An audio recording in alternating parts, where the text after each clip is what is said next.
తెలంగాణలో special intensive revision నడుస్తా ఉంది. ఇప్పుడు స్పెషల్ ఇంటెన్సివ్ రివిజన్ అంటే ఏంటి అంటే బేసికల్లీ ఇప్పుడు పాత ఓట్లు, కొత్త ఓట్లు, ప్లస్ కొంతమంది చనిపోయిన వాళ్ళు, కొంతమంది ఇప్పుడు కొత్తగా ఎంటర్ అవుతున్న వాళ్ళు, వీళ్ళందరూ ఉంటారు కదా, ఇవన్నిటిని ఒక స్ట్రీమ్ లైన్ చేయడానికి ఒక పద్ధతి. ఇంకా దీంట్లో దొంగ ఓట్లు ఉన్నాయని చెప్పి ఇంకొక పద్ధతి ఉంది, దాన్ని తీసేయడానికి ఒక ప్రయత్నం జరుగుతూ ఉంటది. డూప్లికేట్ ఓట్లు అవి ఉంటాయి, వీటిని కూడా తీసేయడానికి జరుగుతూ ఉంటుంది. సో ఇదంతా ఒక స్ట్రీమ్ లైన్ చేసే పద్ధతి. మరి స్ట్రీమ్ లైన్ చేసే పద్ధతి ఎంత ఫాస్ట్ గా జరగాలన్నా, లేకుంటే ఒక పద్ధతి ప్రకారం ఇంకా కొంత టైం తీసుకొని జరగాలన్నా అనేది మనం ప్రభుత్వాన్ని ఆలోచించమని చెప్పాలా, ప్రభుత్వం ఆలోచించి మనకు చెప్పాలన్నా, ఇక మరి ఒకసారి ఆలోచించుకోవాలి అందరు కూడా. అయితే ఇక్కడ నేను ఏం చెప్పాలి అనుకుంటున్నా అంటే ప్రజలారా, ఈ ఎస్ఐఆర్ స్పెషల్ ఇంటెన్సివ్ రివిజన్ అనేది ఇప్పుడు మీకు చూపిస్తున్నా చూడండి.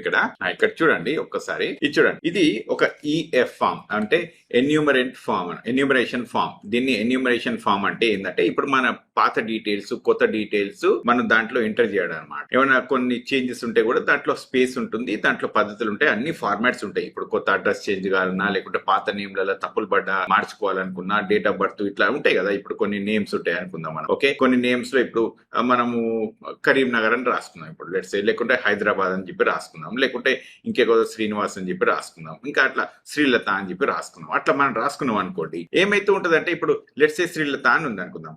SRI అని కొన్ని చోట్ల పడవచ్చు, SREE అని కొన్ని చోట్ల పడవచ్చు. సో ఇట్లా కొన్ని తేడాలు ఉన్నాయి అనమాట. ఇప్పుడు ఎప్పటికీ 2002లో జరిగినప్పటికీ ఇప్పటికి, ఎందుకంటే అప్పుడు ఇంత అడ్వాన్స్డ్ గా లేకుండే, ఇంత తప్పిదాల మీద ఇంత ఫోకస్ లేకుండే, కానీ ఇప్పుడు మొత్తం చేంజెస్ వచ్చేసినాయి. ఇంత చేంజెస్ వచ్చేసిన తర్వాత మరి ఇప్పుడు మనం ఇంత చేంజెస్ ని ఇంత షార్ట్ పీరియడ్ ఆఫ్ టైం అంటే ఒక 1 month లో ఉన్నాయి, ఇవి సార్ట్అవుట్ చేయగలమా అంటే దీనికి చాలా ఛాలెంజెస్ ఉన్నాయి. లేవు అనేది లేదు. ఇంతకంటే ముందు ఓ సంవత్సరం, 2 సంవత్సరాలు, 3 సంవత్సరాలు కూడా తీసుకొని జరుగుతూ ఉన్న లెక్కలు ఇవి. ఇప్పుడు అవన్నీ పోయినాయి. ఇక ఇది ఎంత ఫాస్ట్ ట్రాక్ లో చేసుడు, ఉన్నోళ్ళు ఉంటారు, పోయిన వాళ్ళు పోతానంటారు. మరి పోతే ఎట్లా, ఉన్న వాళ్ళు ఎట్లా అంటే వీడు చూడండి. ఇప్పుడు ఈ ఈఎఫ్ ఫామ్ లో మీకు ఒకటి చూపిస్తాను. ఈ ఎన్యూమరేషన్ ఫామ్ లో ఇది పాతది, ఇది కొత్తది అనమాట. అయితే ఇంతకంటే ముందు ఇది చూడండి. Let me take this pen once. ఇక్కడ చూడండి, ఓటర్కు 2002లో కనుక ఓటు ఉన్నట్లయితే అతని లిస్ట్ ఇక్కడనే నింపుకోవచ్చు. 2002లో కనుక ఆయన నేమ్, డీటెయిల్స్ అవన్నీ ఉంటాయి కదా, వాళ్ళ ఊరు పేరు, కాన్స్టిట్యున్సీ ఇవన్నీ ఉంటాయి కదా, ఆ డీటెయిల్స్ కనుక అక్కడ ఉన్నట్టయితే అక్కడే నింపేసుకోవచ్చు. లేదు వీళ్ళకి ఏది ఇక్కడ పేరు లేదు 2002లో అన్నప్పుడు ఇక్కడ చూడండి, నంబర్ 2కి వెళ్ళాలి. అప్పుడు ఇక్కడ వాళ్ళ పేరెంట్స్ కానీ, గ్రాండ్ పేరెంట్స్ కానీ, ఆంటీ, అంకుల్, అట్లా అత్తలు, మామలు, చిన్నమ్మలు, బాబాయ్ ఇట్లా వీళ్ళు అందరు ఉంటారు కదా, వీళ్ళ డేట్స్ అయినా నింపుకొని పెట్టుకోవచ్చు. ఎందుకంటే ఎవరు లేకుంటే ఎవరో ఒకరు ఉండాలి కదా, ఎవరో ఒకరు ఉంటే కూడా పెట్టుకోవచ్చు అని చెప్పి కొత్త రూల్ వచ్చింది. అయితే ఇప్పుడు ప్రస్తుతానికైతే తల్లి, తండ్రి, ఇంకా గ్రాండ్ పేరెంట్స్ వరకు ఇక్కడ ఉంది.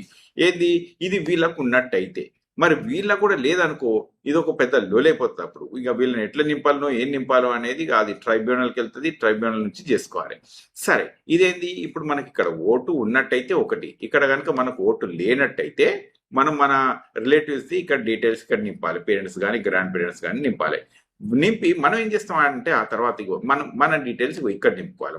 మన ఊరు పేరు, మన ఏ జిల్లా, ఇక మనది ఆధార్ కార్డు, ఈ డీటెయిల్స్ ఉంటాయి కదా, ఇవన్నీ ఇక్కడ ఈ ఫామ్ లో ఈ ఏరియాలో నింపాలి. సో నింపిన తర్వాత మనం దీన్ని ఏం చేస్తామంటే కింద సంతకం పెట్టేసి, ఆ సంతకం పెట్టిన ఫామ్ ని మనం ఈ మన BLO ఉంటారు కదా, బూత్ ఆఫీసర్లు ఉంటారు కదా, వాళ్ళకి ఇచ్చేస్తే వాళ్ళు దాన్ని అప్డేట్ చేస్తారు. ఎక్కడ అప్డేట్ చేస్తారంటే సిస్టమ్ లో అప్డేట్ చేస్తారు. అయితే ఇక్కడ ఇంకా కొంచెం చూపిస్తాను చూడండి ప్రజలారా. ఇక్కడ సంతకం పెట్టిన పేపర్ ఉంది కదా, ఇది మనం పంపించేసేసినాం కదా, సంతకం పెట్టింది ఇక్కడ కిందికి వచ్చినాక చూపిస్తాను. ఇది మన తెలంగాణలో జరుగుతున్న లెక్క. SIR లో ఇప్పుడు ఏంటంటే ఇది 6th July నాడు, ఓకే, సాయంత్రం 8 అంటే రాత్రి 8 ఇచ్చిన డీటెయిల్స్. అన్ని జిల్లాలు 33 జిల్లాల్లో కలిపి ఇప్పుడు మొత్తం ఎలక్టోరల్స్ వీళ్ళు ఇక ఎన్యూమరేషన్ ఫామ్లు అంటే ఇప్పుడు మనం కొత్త అప్లికేషన్ ఫామ్లు అనుకోండి, లేకుంటే పాత అప్లికేషన్ ఫామ్లను నింపడమే అనుకోండి. అంటే కొత్త ఎంటర్ కావాల్సిన డీటెయిల్స్ ఇప్పుడు ప్రస్తుతానికి ఎంటర్ అయిన డీటెయిల్స్ ఎన్ని ఉన్నాయి అని కనుక చూస్తే, ఇప్పుడు తెలంగాణలో మొత్తం ఓటర్లు 3,38,26,26,448 ఉన్నారు. ఇలా ఎంతమందికి మనం అప్లికేషన్స్ ఇప్పటిదాకా ఫార్వర్డ్ చేసినాం అంటే 3,13,00,000 మందికి ఇక్కడ మనం ఫార్వర్డ్ చేసినాం. ఇప్పటిదాకా మరి ఎంతమంది నింపారు ఇలా అని అంటే 10% కూడా నింపలేదు. కేవలం 30 లక్షల మందే నింపారు. అంటే మొత్తం మనకున్న ఎంత 3 కోట్లు, రైట్? 3,38,00,000 అందులో ఇచ్చింది అప్లికేషన్ ఫామ్లు ఇప్పటిదాకా నింపినంత మందికి అంటే ఇంత. మరి ఎంతమందికి మనకు ఇప్పటిదాకా మనం దీన్ని డిజిటైజ్ చేసేసినాము అని అంటే ఇక్కడ మీకు కనిపించింది కదా, 3,38,00,000, రైట్? మనం పంపించింది 3,13,00,000. కానీ మనం యాక్చువల్గా ఇప్పుడు ఎంటర్ అయినవి మాత్రం 30 lakhs మటుకే. ఓకే, అంటే 10% కూడా కాలేదు. 10% కూడా కాలేదు అంటే ఇంకా మీరు ఒక్కసారి ఆలోచించుకోవచ్చు. ఇప్పుడు ఈ 10% చేసిన వాళ్ళు, చదువుకున్న వాళ్ళు, వాళ్ళు ఇంకా ప్రాపర్గా అప్డేట్ ఉన్న వాళ్ళు, మరి ఊర్లలో ఎంతో మంది చదువుకోరు, ఈ వెబ్సైట్లు తెలియదు, ఈ పేపర్లు తెలియదు, వాళ్ళు పనికి వెళ్తా ఉంటారు, ఎక్కడో ఉంటారు, ఏదో ఉంటారు. మరి వీళ్ళందరూ ఇక్కడ ఉన్నప్పుడు మరి వీళ్ళకి ఏమైనా లాభం నష్టము మరి జరిగితే ఎట్లా అంటే ఇప్పుడు అదే చూపించబోతున్నా. ఎందుకంటే దీనివల్ల జరగబోయే నష్టం విధ్వంసం అంటారు దీన్ని. విధ్వంసం, డిస్ట్రక్షన్. ఎట్లా డిస్ట్రక్షన్ అని చెప్తా ఉన్నా అంటే వీడు చూడవచ్చు మీరు. ఇప్పుడు ఇక్కడ పాస్పోర్ట్, ఇక్కడ ఒక వ్యక్తిది ఏమైంది అంటే ఆయన పాస్పోర్ట్ అప్లై చేస్తే ఆ పాస్పోర్ట్ ఇవ్వలేదు. ఎందుకు ఇవ్వలేదు పాస్పోర్ట్ అంటే ఎస్ఐఆర్ లో ఆయన పేరు డిలీట్ అయిపోయింది. మరి ఎస్ఐఆర్ లో నా పేరు డిలీట్ అయిపోయింది అంటే ఇప్పుడు కొన్నిసార్లు ఏమైతే ఉంటుందంటే ఎవరి పేరు డిలీట్ అవ్వడానికి చాలా రకాల రీజన్స్ ఉంటాయి. ఇప్పుడు సిటిజన్షిప్ చేసుకోవడానికి మనకు రేషన్ కార్డు, ఇంతకుముందు ఆధార్ కార్డు అదో ఏదో ఉంటే సరిపోయేది. ఇప్పుడు మాత్రం ఏది లేదు, అన్ని కలగలిపి అవన్నీ ఉన్నాయన్నట్టు చూస్తే గానీ తెలియదు. సో ఇట్లాంటి సిచ్యువేషన్ లో వీళ్ళు ఏం చేసినారంటే కర్ణాటక గవర్నమెంట్ ఎస్ఐఆర్ కి ఒక కొత్త విరుగుడు మంది తీసుకొచ్చారు.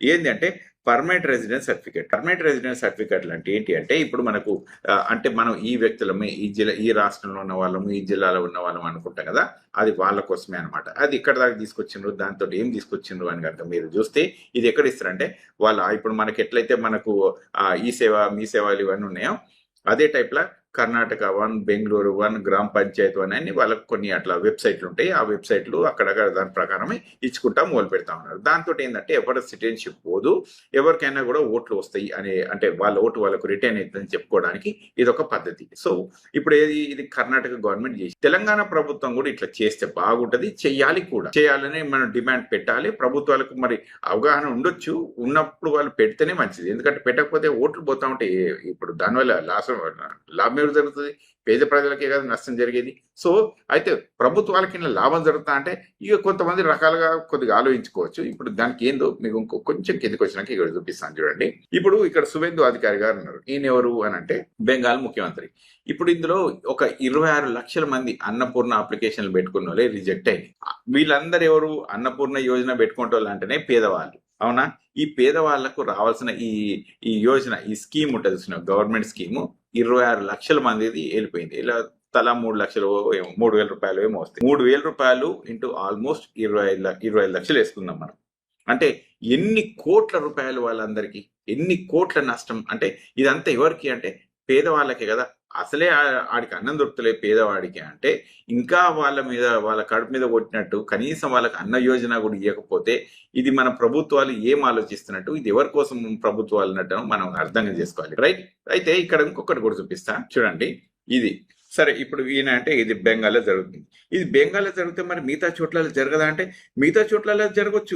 పిల్లల ఎడ్యుకేషన్ ఉంటుంది, పిల్లలు అది కాలేజీలో అవి ఉంటాయి. ఇంకా తర్వాత ఇంకా ఎన్నో రకాల స్కీమ్స్ ఉంటాయి. మనము ఏదో లోన్లు తీసుకుందాం అనుకుంటాం, వాటన్నిట్లలో కూడా మనకు ఓటర్లో మన నంబర్ లేదు అని అంటే ఇక మనకు పోయింది అనుకోండి. పోతే ఏ స్కీమ్, గవర్నమెంట్ స్కీమ్ కు పనికిరాము, మనకు పాస్పోర్ట్లు రావు, మనకు విద్యార్హతలు ఉండకపోవచ్చు, ఇక అసలు మనకు ఉద్యోగాలు రాకపోవచ్చు, ఏమీ కాలేకపోవచ్చు. అంటే యు ఆర్ కంప్లీట్లీ ఒక స్టేల్మేట్ సిచ్యువేషన్ అయిపోతుంది. లైఫ్ అంతా ఒక చెక్మేట్ లాగా అయిపోతుంది, నువ్వు ఏం చేయలేని సిచ్యువేషన్ లో అయిపోయి. మరి ఇట్లాంటి జరిగితే ఇంకా ఎంత భారీ నష్టం. ఇది ఎవరికి జరుగుతుంది మేజర్ గా అంటే ఇక అసలు పేదవాళ్ళకి జరుగుతుంది. వాళ్ళు అసలు చదువుకునే అంటే వాళ్ళకే జరిగినప్పుడు ఇంకా కొంచెం చూపిస్తాను. ఇలా చదువుకున్న వాళ్ళు, కొంత ఓల్డ్ పీపుల్ వాళ్ళు ఉన్నారు అనుకోండి, వాళ్ళకి ఎట్లా స్కామ్ జరుగుతుందో చూపిస్తాను.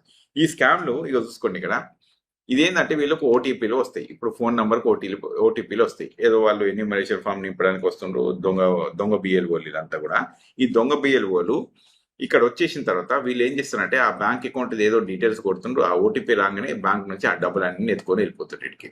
సో ఈ పద్ధతులు కూడా జరుగుతున్నాయి. మరి ఈ పద్ధతులు జరుగుతున్నాయి అన్నప్పుడు ప్రభుత్వం దీని మీద కొంత శ్రద్ధ పెట్టాలి. పేదవాళ్ళ వాళ్ళకు అసలు పోలీస్ స్టేషన్కి పోయి అప్లై చేసుకొని ఇవన్నీ మా పైసలు పోయినాయి, వీళ్ళు ఎత్తుకుపోయినారు, వాళ్ళు ఎత్తుకుపోయిన తెలిసే టైం వచ్చేసరికల్లా మొత్తం ఎవడెక్కడికి వెళ్ళిపోతారో మనకు తెలియదు. ఇక మన చట్టం ఎట్లుందో మీ అందరికి తెలిసిందే, నేను చెప్పాల్సిన కొత్త లిస్టు మీ అందరికి ఏం అవసరం లేదు అందులో. రైట్? సో ఇక్కడ అయిపోలేదు, ఇంకా కొంచెం ఎందుకు వచ్చినాక చూపిస్తా. ఇప్పుడు మన తెలంగాణ ప్రభుత్వం ఏం చేసిందంటే ఇటు ఒకసారి చూడండి, ఎస్ఆర్ నింపండి అని చెప్పింది. అయితే ఎస్ఆర్ నింపేటప్పుడు ఇందులో ప్రాబ్లమ్స్ ఉన్నాయి. ఇప్పుడు మనకి ఎట్లాంటి ప్రాబ్లమ్స్ ఉన్నాయి అంటే 2002లో ఈ ఓటర్ కార్డులలో ఒకటే ఇంటి మీద ఎట్లుంటదంటే, ఇప్పుడు ఈ ఒకటే ఇంటి మీద చాలా ప్రాబ్లమ్స్ రకరకాలుగా ఉంటాయి. లెట్స్ సే ఇప్పుడు మనము ఒక 5/, లెట్స్ సే 7/, లెట్స్ సే 23 అనుకుందాం. ఇది ఒక ఇంటి నంబర్ అనుకుందాం. ఈ ఇంటి నంబర్ ఇట్లుంటే 5/7/23 ఉంటే ఇప్పుడు దీనికి ఇంకొన్ని యాడ్ అయినాయి. బై ఏ లేకుంటే బై బి లేకుంటే ఇట్లా జీ దాకా పోయినాయి. లేకుంటే ఇంట్లో అపార్ట్మెంట్ రావచ్చు, ఏ బి కార్డునో ఇంక ఎస్జీ కార్డునో ఏ కార్డునో డి కార్డునో ఎన్నో కాడ ఓ అపార్ట్మెంట్ వస్తుంది. ఆ అపార్ట్మెంట్ లో ఇంతకంటే ముందు ఓ 30 ఇల్లులు ఉంటాయి. అపార్ట్మెంట్లో వేసుకున్నాం 30 ఇల్లులు ఉంటాయి. ఇంతకంటే ముందేమో ఈ ఈ దీని పక్కన ఇది ఒకటే ఇల్లు ఉంటుంది కాబట్టి ఇక్కడ ఏం లేదు. మళ్ళీ ఇక్కడ అపార్ట్మెంట్ వచ్చేసరికి ఒక 30 ఇండ్లు ఉంటాయి. ఇక్కడ 30 మంది 4 గంటలకు ఒక 100 మంది ఉంటారు అనుకుందాం. ఇంకో అపార్ట్మెంట్ ఉంటుంది ఎక్కడో డి కార్డునో ఏ కార్డునో ఈ 5/7/23 కాడ ఈడ ఇంకొక డి కార్డునో ఇక ఈ కార్డునో ఇంకో 2 అపార్ట్మెంట్లు ఉంటాయి. ఆడో 50 అపార్ట్మెంట్లు ఉంటాయి అనుకుందాం. ఈ 50 అపార్ట్మెంట్లు ఉంటాయి. ఈ అపార్ట్మెంట్కు 4 చొప్పున వేసుకున్నా కూడా 200 అయితే 200 అవుతుంది. ఇదంతా చూస్తే ఉంటే ఒకటే ఇంటి నంబర్ మీద 1000 మంది ఎట్లా వచ్చేసిండ్రు జనాలు అని చెప్పి మనకి ఇక దీని మీద వస్తూ ఉంటుంది. ఇక ఇది ఎక్కడన్నా జరిగింది అంటే ఇంకా కొంచెం డెన్స్ పాపులేషన్ కాడనో డిఫరెంట్ ఫీత్ ఉన్న వాళ్ళ దగ్గర జరిగింది అంటే వాళ్ళకు ఒక ఇంట్లో 4000 మంది పుట్టిరా, 5000 మంది పుట్టినా, 10,000 మంది పుట్టినా అని చెప్పి ఇక ఈ రాద్ధాంతం జరుగుతూ ఉంటుంది. కానీ అసలు స్టోరీ చూస్తూ ఉంటే ఆ 5/7/23 by A by B by C by D అనే కాడ వచ్చేస్తాయి ఆ అపార్ట్మెంట్లు ఉంటా ఉంటాయి అవి. సో ఇట్లాంటివి కూడా చాలా జరుగుతూ ఉంటాయి. ఇవన్నీ జరుగుతున్నాయి కాబట్టి ఇన్ని నంబర్లు ఒకటే దగ్గర నుంచి వచ్చి ఇట్లా అవి రిజెక్షన్లు అయితే వాళ్ళు ట్రైబ్యునల్కి పోవాల్సి వస్తాయి, సవరణలకు జరుగుతూ ఉంటాయి, ఇవన్నీ జరుగుతూ ఉంటాయి. ఇవన్నీ జరిగేటప్పుడు ప్రాబ్లం ఎవరికి ఇక్కడ అంటే ప్రాబ్లం ఎవరికి లేదు. ఎవరైతే పేదవాళ్ళు ఉంటారో ఎవరైతే అప్లికేషన్ పెట్టుకోలేదో వాళ్ళకే. మరి మిగతా వాళ్ళందరికీ ఏమైతే ఉంటుందంటే ఇక పట్టించుకోరు ఇక అవన్నీ జరుగుతూ ఉంటాయి. ఇట్లా జరిగి ఏమైతున్నాయంటే బెంగాల్లో కొన్ని లక్షల ఓట్లు పోయినాయి. ఒక ఆల్మోస్ట్ ఇప్పుడు ఎగ్జాక్ట్ నెంబర్ కరెక్ట్ తెలియదు. లెట్స్ ఒక 25 లక్షల ఓట్లు పోతే అందులో కనీసం ఒక 1,00,000 మంది కూడా సార్ట్ అవుట్ కాలేదు, ఒక 1000 మంది కూడా సార్ట్ అవుట్ కాలేదు. అట్లాంటి సిచ్యువేషన్ నడుస్తూ ఉంది. అట్లాంటప్పుడు ఇప్పుడు అట్లనే జరిగి ఇప్పుడు 26 లక్షల మంది అన్నపూర్ణ యోజన తీసుకోవాలని వెళ్ళిపోతే రేపొద్దున మన తెలంగాణలో కూడా ఇట్లాంటివి జరిగితే మన్రేగా ఉంటుంది. మన్రేగా ఇక వాళ్ళకు పేదవాళ్ళకు అసలు అందులో స్పేస్ దొరకకపోతే ఎట్లా? వాళ్ళకి ఇంకా ఏదో రేషన్ షాపులలో 2 రూపాయలకు ఇంకా కిలో బియ్యం ఆ టైప్లో ఉంటాయి కదా, అవన్నీ వస్తూ ఉన్నాయి అనుకో. అవిటిని కూడా రాకుండా చేసేస్తే ఎట్లా? మరి ఎవరి కోసం ఈ ఎస్ఐఆర్ చేస్తుంది? పేదవాళ్ళ కోసం, అందరి కోసమే కదా. మరి దేశంలో పేదవాడు బతకలేనప్పుడు ఎవరు బతికితే ఇంకా ఏం లాభం అన్నట్టు? మరి అంటే ప్రభుత్వం ఎట్లా ఆలోచించాలి వీటిని? తర్వాత ఇక్కడే అయిపోలేదు. ఇప్పుడు ఇదొక సైడ్కి జరిగిపోయింది. ఇప్పుడు ఇందులో మీ లిస్టులలో పేర్లు ఉన్న వాళ్ళు ఉంటారు, లేని వాళ్ళు ఉంటారు, అన్ని రకాలు ఉంటారు. ఇక కొంతమంది ఎట్లుంటుందంటే ఈ ఎపిక్ నంబర్ అంటే electoral photo identification card. Okay, ఈ ఫోటో ఐడి కార్డులలో కొన్నిసార్లు వీళ్ళు ఉంటారు, వాళ్ళు ఉంటారు, మిస్టేక్స్ ఉంటాయి, ఇవన్నీ ఉంటాయి. ఈ మిస్టేక్స్ ఉన్నప్పుడు బిఎల్ఓ దగ్గరికి ఫోన్ చేస్తే బిఎల్ఓ ఫోన్ చేసి ఆన్సర్ చేయడు, బిఎల్ఓ సరిగా దగ్గరికి రారు, ఇన్ఫర్మేషన్ ఇయ్యరు. ఇదంతా గందరగోళ పరిస్థితి నడుస్తూ ఉంది అనమాట. ఇట్లాంటి అన్ని గందరగోళ పరిస్థితులు నడుస్తున్నప్పుడు మనం ఏం చేయాలి? మన బాధ్యత ఏంటి అంటే ఒక్కటే తెలుసుకోండి ప్రజలారా, మనకు ఓట్ అనేది చాలా ఇంపార్టెంట్. ఇది మీరు చదువుకోని వాళ్ళ తర్వాత సంగతి. కానీ చదువుకున్న వాళ్ళ దగ్గరికైనా వెళ్ళండి, చదువుకోని వాళ్ళ దగ్గరికైనా వెళ్ళండి, ఎవరి దగ్గరికైనా వెళ్ళండి, ఏదో ఒకటి బిఎల్ఓ దగ్గరికైనా ఎవరి దగ్గరికైనా కూడా మీరు వెళ్ళండి. వెళ్ళి మీరు చేయాల్సిన పని ఏంది అంటే ఫస్ట్ అడగర మీ ఓటు నమోదయ్యే విధంగా చేసుకోండి. అది చాలా ఇంపార్టెంట్. రిజెక్షన్ వచ్చినాయంటే కూడా దాన్ని సార్ట్అవుట్ చేసుకోండి. లేకుంటే మాత్రం ఫ్యూచర్లో చాలా పెద్ద ఇబ్బందులు వస్తాయి. మీకు ఎడ్యుకేషన్లో లోన్ వల్ల ఇంకా గవర్నమెంట్ స్కీముల దగ్గర, మీ పిల్లల ఎడ్యుకేషన్ల దగ్గర ఎక్కడైనా కూడా ఇబ్బంది రావచ్చు. మనకు ఓట్ లేదనుకో ఏ నేత కూడా మన దగ్గరికి రాడు, ఏ నేత కూడా మనల్ని పట్టించుకోడు, ఏ సొసైటీ కూడా మన కోసం రాదు. కనుక మీరు కాపాడుకోవాల్సింది ఫస్ట్ మీ ఓటు హక్కు. మీ ఓటు హక్కును కనుక మీరు కాపాడుకోలేకపోతే అన్ని పోయినట్టే. ఒక్కటే గుర్తుపెట్టుకోండి, ఓటు హక్కు కనుక లేకుంటే అన్ని పోయినట్టే. దీంతో నేను ఇప్పుడు ప్రభుత్వానికి కూడా ఏం చెప్తా ఉన్నా అంటే దయచేసి ఇప్పుడు ఎట్లయితే కర్ణాటకలో మనకు వాళ్ళు పర్మనెంట్ రెసిడెన్స్ సర్టిఫికెట్లు ఇస్తుండ్రో మన దగ్గర కూడా పిఆర్సీలు పర్మనెంట్ రెసిడెన్స్ సర్టిఫికెట్లు మన వాళ్ళకి ఇచ్చి ఓట్లు పోనీయకుండా చేయాల్సిన బాధ్యత ప్రభుత్వానిది అని చెప్పి నేను ప్రభుత్వానికి విన్నవించుకుంటున్నా. మీరందరూ కూడా ఈ వీడియోని షేర్ చేయండి. మన ఓటును కాపాడుకుందాం. పేదవాళ్ళ ఓట్లు ఎస్పెషల్లీ మన ఇంటి చుట్టూతా ఫ్రెండ్స్ వాళ్ళు వీళ్ళు ఉంటారు కదా, ఒక కొంత టైం తీసుకొని ఆ అప్లికేషన్ ఫామ్లు నింపండి. 10-20 అప్లికేషన్ ఫామ్లు మా అయితే మనకి తెలిసిన వాళ్ళే ఉంటాయి. చదువుకున్న వాళ్ళు, ఇంకా ఎల్డర్లీ పీపుల్, కొత్త రిటైర్డ్ పీపుల్, ఇంకా ఇంట్లో ఉన్న వాళ్ళు, పనిచేసే వాళ్ళు వీళ్ళు ఉంటారు కదా, వాళ్ళందరూ అప్లికేషన్ ఫామ్లు మీరే దగ్గర ఉండి నింపి పంపించండి. ఎందుకంటే ఇది దేశానికి చాలా ఇంపార్టెంట్ టైము. ఈ టైంను మిస్ చేసుకోవద్దండి, ఎవ్వరు మిస్ చేసుకోవద్దు.